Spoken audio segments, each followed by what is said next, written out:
I practically shove her, and without further hesitation she takes a leap. She makes it just past the edge of the bridge, knees buckling as she lands, but is soon back up on her feet and holding the lantern out towards me. She beams with pride. Hello everybody, welcome back to the channel, welcome to the channel if you're new here. My name is Death by Pony. Today we're hopping back into Lake of Voices. Without further ado, let's hop in. Behind Bimele stands another figure, looming in the darkness. Seeing my face, Bimele grabs the hilt of his sword. He whips around and staggers swiftly backwards. Several meters away, a crooked, twisted black figure hobbles its way towards us. Some kind of liquid drips off its head, curling around the edges of its face. It almost looks like it's crying. Mally backs up until he's standing beside me. The figure continues to slow advance, head jerking from one angle to another. What on earth? It's one of them. Yes, Nixie that stumble across the bridges looking for opportunities. The guide is standing next to us. I didn't even notice him approach. The ones that can make it out of the water are generally referred to as prowlers. I had no idea things like that were out here. Is that what Kika saw down the other path? The guide says nothing, instead returning to the front of the party. Margaret watches him pass. Her frustration morphs into nervous optimism when something seems to come into her mind. Well, Nixie aren't slowed down much by swords, but at least the light keeps them away, right? Margaret's hand grips her face tight and desperation bleeds into her voice. I bite the inside of my lip. Direct light will force it to return to the lake. However, it'll try to drag the light, or you, down with it before it goes.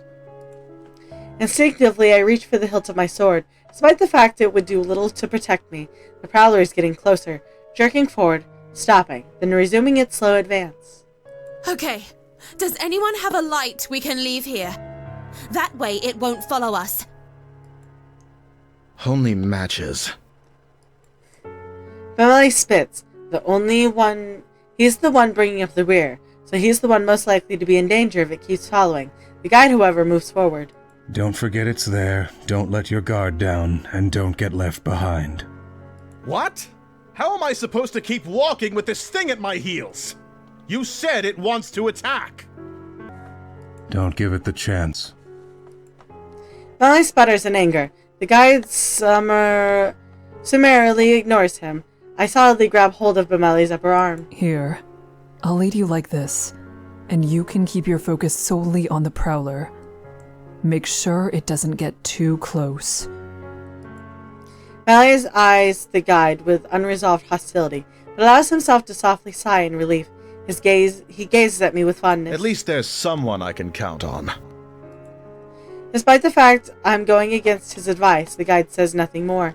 It's clear now that he doesn't give a damn what we end up doing. Some part of me is glad for that. I want to help everyone make it through, and it would be worse to have to persuade the guide every time help was necessary. Kika, thank you. Mally places a gentle hand on my shoulder. Place my hand on his. The moment is pleasant, a small balm against a large burn. I harden my expression, and Bimele follows suit. He moves his free arm down. I fully link his arm with mine, and now properly settled, looking forward. Margaret is following the guide with some reluctance, turning back every so often to check on us. I wave my lantern to signal we're catching up. Margaret turns her head to the front and quickens her pace with a tug on Bimele. We start to follow them. The four of us continue cautiously over the bridge. Only this time, the wet squishing of footsteps of the prowler join the sound of our own. In spite of myself, I grip Bimele tighter. The prowler walks without a set pattern, sometimes fast, sometimes slow. It takes long steps then short ones. At times, it stops walking entirely. It doesn't hurt. Does it hurt to be out of the water like this? Or is it trying to be difficult to read? Suddenly, the whispering in the lake grows louder. I steel myself, trying not to let it get to me. The most important thing in a situation like this is to remain calm. I can't lose my head. Then, all at once, I notice the guide and Margaret have come to a halt. Bimele, they're stopping. Mally slows down, as do I, and as we near Margaret's back, she says with something akin to distress, There's another one. I tug on Bimele and he understands. We draw up close to Margaret, ready to protect her if needed, but the guide holds out a hand. Don't get any closer. Just over his shoulder, I see another prowler stumbling towards us, white liquid dripping from its eyes. The guide's hand turns over in the air, palm up. Give me a lantern. We'll throw it. Margaret extends her own with a trembling hand, and Bameli speaks instead, his back still turned. If you have to take someone's, take mine. Yes, an extra light won't do us much good when we're standing this close together. Margaret takes Bameli's lantern from him, guarded, relief displayed on her features. Thank you. She hands the lantern to the guide, whose hands grip tightly, knuckles growing pale. Stay here. I can't throw it too far. The light will blow out before it reaches the Nyx. He steps closer to the monster, his movements light and confident as he nears the prowler starts to back away. It is only approaching light that makes it retreat, or are they afraid of him? The guide is far enough away from us that the fog is partly obscuring him, hiding his movements. The voice from the lake grows louder and louder. Water suddenly begins to splash across the lake, in the distance and onto the edges of the bridge. They want him to mess up. Then, suddenly, the guide takes multiple long, fast strides forward, throws the lantern, and jumps backward to regain the lost distance. Shh. A sharp hiss and then a deep splash. The voice of the Nixie grows quieter. Not silent, but quieter. A sigh escapes me, and the guide comes back to our group. We should keep going, before it comes back. I glance at Bameli and realize he too is looking relieved at the guide before us. Then I see it. The first prowler is still there. It's right there.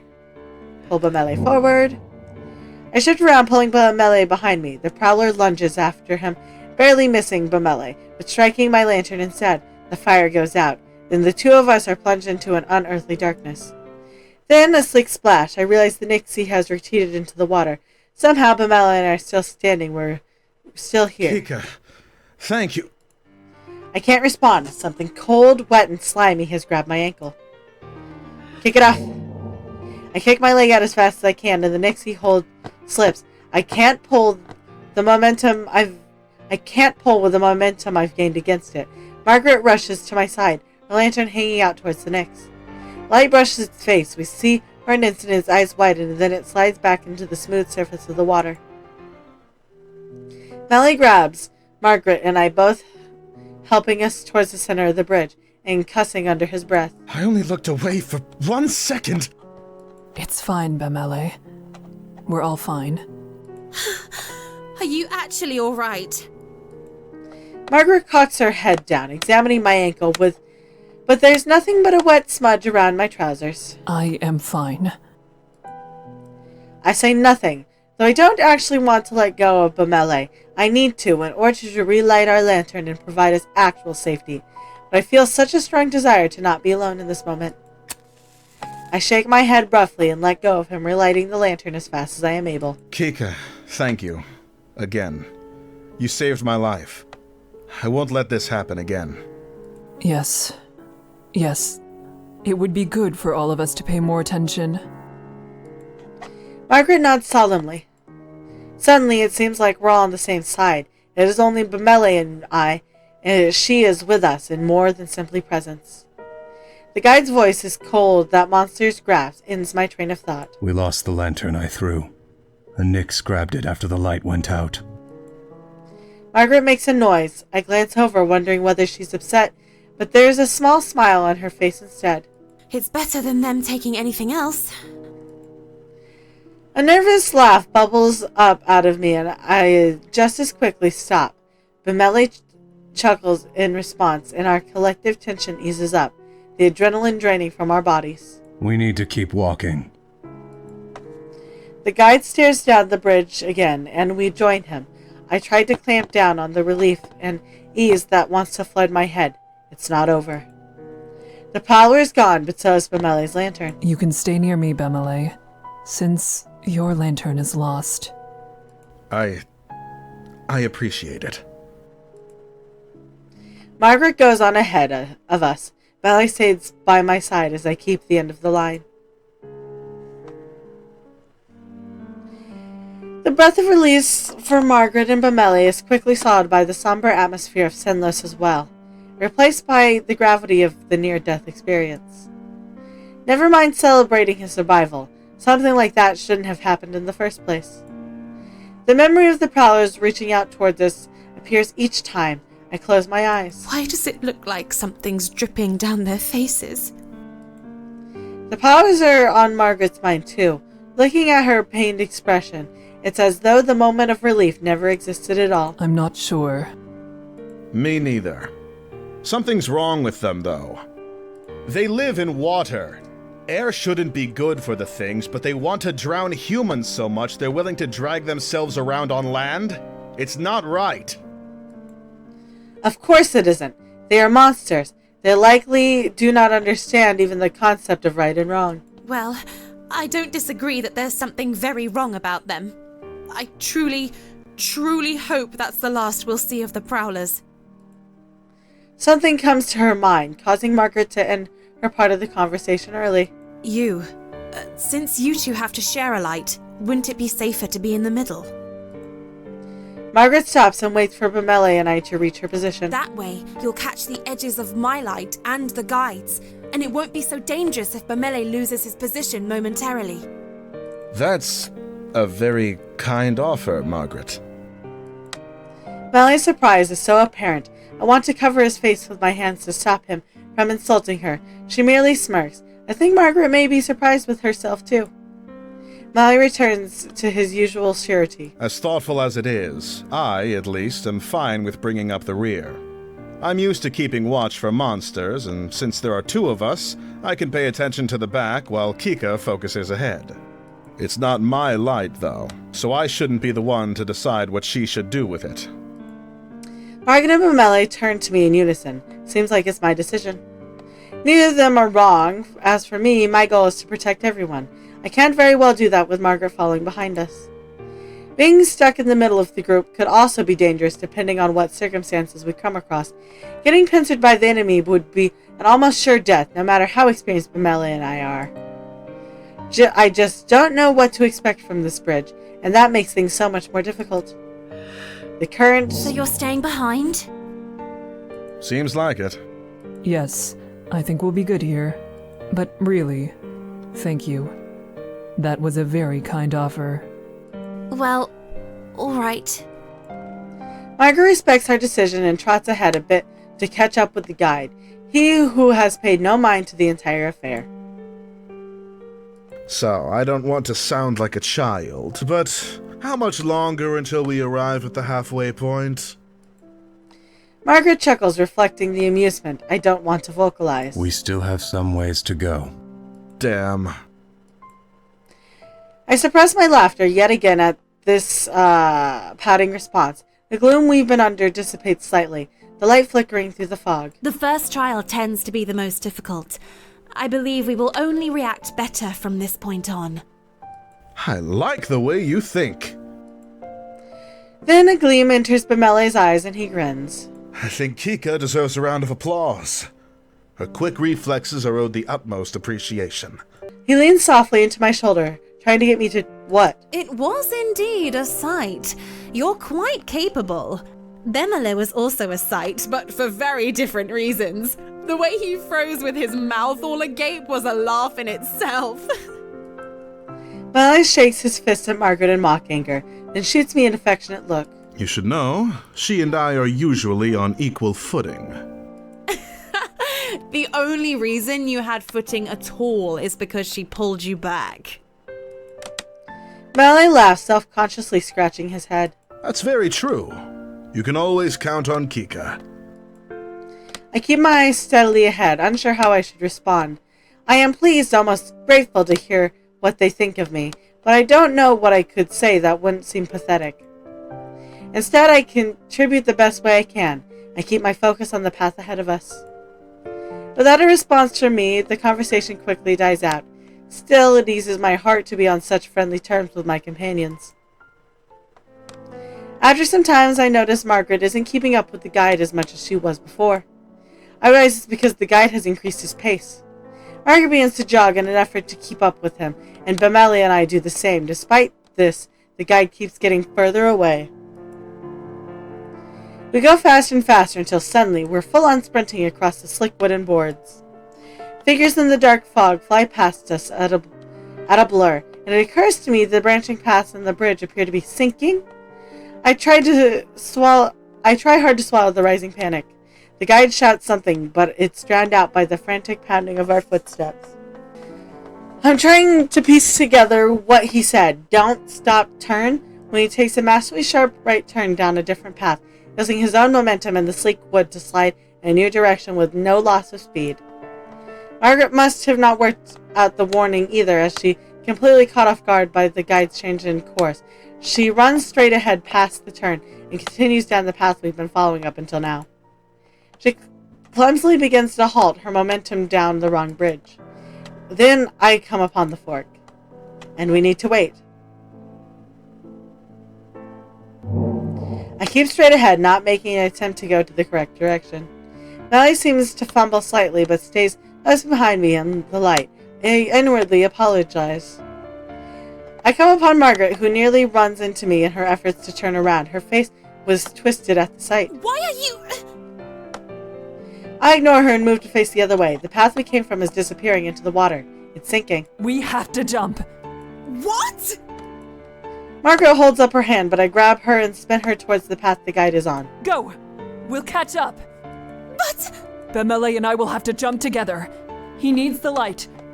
Just move. I practically shove her, and without further hesitation she takes a leap. She makes it just past the edge of the bridge, knees buckling as she lands, but is soon back up on her feet and holding the lantern out towards me. She breathes with pride. Keep going. I smile at the motion, Margaret towards the guide. She understands the gesture though hesitates, obviously conflicted in her eyes. However, she nods and runs after him. Here. I offer Bemele my hand, tightening my grip on my lantern. Bemele accepts the offer, giving a brief squeeze. The tight smile plasters itself across my face. I try to calculate the distance between our bridge and the other. Then the ground starts to shake more. Jump! We dash to the bridge's edge and leap. Cold air rushes past my face, wind winding its fingers into my hair. For an instant, I think I see something moving under the surface of the water. We land hard on the wooden bridge. Valley lets out a sigh of relief as we both creak and fully get back on our feet. He gently runs a thumb over the top of my hand before he releases it. There's a clear sense of affection to it. Stay close. We need to run. I'll be right behind you. I take off, not bothering to ensure Bemele is staying true to his word. I know he'll follow. The guide's fading light bounces in the distance, a clear signal. He is still running. I focus everything I have on catching up. Slowly we begin to close the distance. As the night wears on, our strength rapidly fades. Even my stamina is being challenged. I can't imagine what it must be like for Margaret. She's holding her sides as she runs, clearly camping from the exercise. How much longer will this last? People have to rest sometime. Almost as if in response to my thoughts, the guide abruptly halts. I skid to a stop as well, sliding on the surface of the wood. Why did we stop?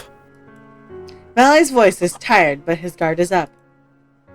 The guide doesn't answer and just stares at something slightly out of view. I step up to join him, following his gaze further down the path.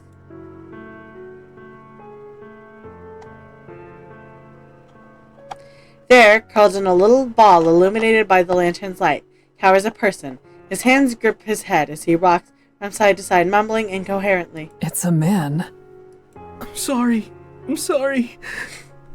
I'm sorry. I couldn't. I just couldn't. Please. I'm sorry. I'm struck with an array of questions. What's going on? Why would we wander out onto these bridges on his own? Why would he wander out onto these bridges on his own? Did he make it this far by himself? Where are the others with him? If that's somehow the case, I can't blame him for the state of shock he's in. The man stops mumbling. He glances above him, seeming only just now having the strength to lift his head. His expression, his deepest sadness, along with the clearest markings of terror, are scrawled across his face. I stare at him in shock, not sure what to do. Leave him. I snapped my eyes away from the man and instead to the guide's cold, implacable face. No! We can't just leave him here! We've managed fine enough already, and these creatures will probably pluck him away as soon as we've gone. Without light, it's certain he'll die. He won't make it regardless. The guide turns to look at us, his eyes seeming to glow from the closeness of his lantern. For the first time, I feel uncomfortable in his presence. Whoever shelters him will only risk dragging themselves down with him. Leave him. I glance over at the others, but Melly is outraged, but Margaret is staring at the man with something like fear. She's uneasy, but she doesn't voice her concerns. I'm trying to think of some kind of compromise when the guide speaks again, his voice cutting. If the man comes, then whoever is shielding him will have to remain at a distance from the rest of the group. Far enough that you can't see me, just my light. That is how you will travel across the bridges. I didn't agree to lead this man, and I won't. If you ask me to, I will leave you all behind. Adrenaline surges through my veins and I tense up. It's a painful reminder that the guide isn't here to save our lives, but merely to show us the way. We're on our own. Margaret, Bamela, and I frantically share looks between each other, trying to communicate without words. None of us have a desire to speak and be the first to make a choice. And that's where we'll end that one. I hope you enjoyed today's episode, and if you did, hit like. That way I know you're enjoying the content I'm making. Hit subscribe. That way YouTube brings you back. Here's what happens next. I won't take up any more of your time. Have a good day, and I'll see y'all next time. Bye.